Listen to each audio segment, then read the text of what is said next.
Hello and welcome to Rolling with Owen, and today I'm going to teach you how to pop shove it onto things. Let's go. Okay, so first things first, let me just address, if you're not new here, I was go-go skateboarding, but now I'm rolling with Owen, and the reason for that is mainly just because it felt more personal, and then it means if I want to post something that's not skateboarding, I can. I don't have to feel trapped in go-go skateboarding. Like, it felt like more of a command, and it was bothering me, so yeah, anyways.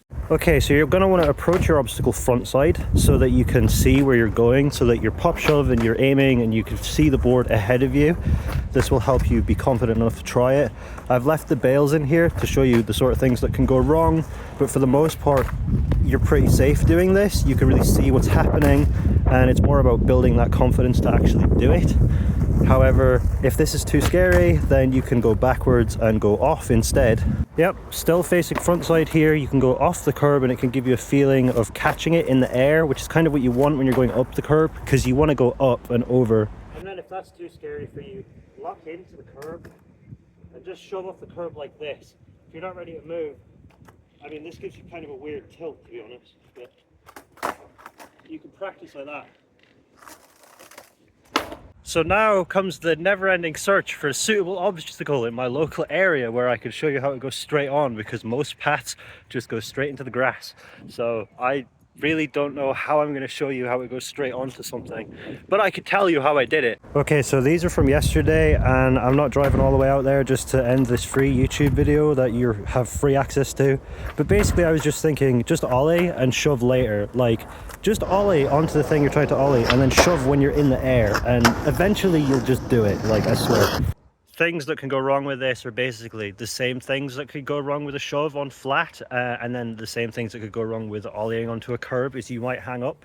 But like, I think it's actually safer. It's really scary to do because it feels like you're kind of going to launch the back truck into the curb, but like, you actually find that you're detached from the skateboard and then you just have to land back on the skateboard, so you're not actually stuck to the board. So if the board hangs up, there's a pretty high chance that you won't actually hang up with the board. Unlike with an ollie, you're just stuck to the board the whole time. So if you hang up on an ollie, you're just at the mercy of that hang up. But when you're doing a trick that leaves your feet, suddenly it's not an issue anymore, and you just have to get the timing right to land back on the board. If the board hangs up, that's fine. You'll just miss the board and land on your feet. So you've really got no reason not to try it.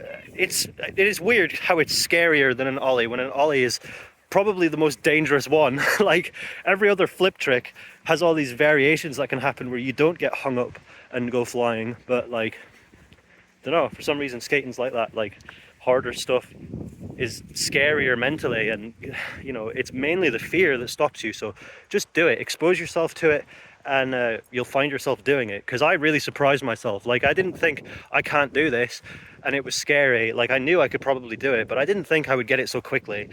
It's just once I got over it and just started trying it, it just happened. So just try stuff. Yeah, so I just want you to really notice how minimal my physical body is moving. Like, the board is moving, it's basically just my feet doing all the work when I'm trying to catch up with the board there. But then when I do it good, I basically just go straight up and it's just my feet. Like, nothing physically changes. So just try and remember to let your legs do all the work. Your body doesn't really need to do anything. It's all in the legs. If you try and turn, you're gonna fall. So if I compare it to the ollie, you notice that like my top half just doesn't move. So just stay still and just have faith in it.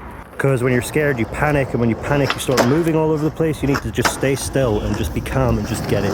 Accept the fact you may fall, and either way, you'll be fine. So yeah, don't be afraid, just do it. I know it's traditional to be like, oh, this guy, they really held my hand through this trick. It doesn't work like that, I'm afraid. You're going to have to do it. You're going to have to work up the courage, and you're going to have to deal with the fear, and you're going to have to deal with the fact that you might fall. And if you fall, you're going to be the one getting yourself back up.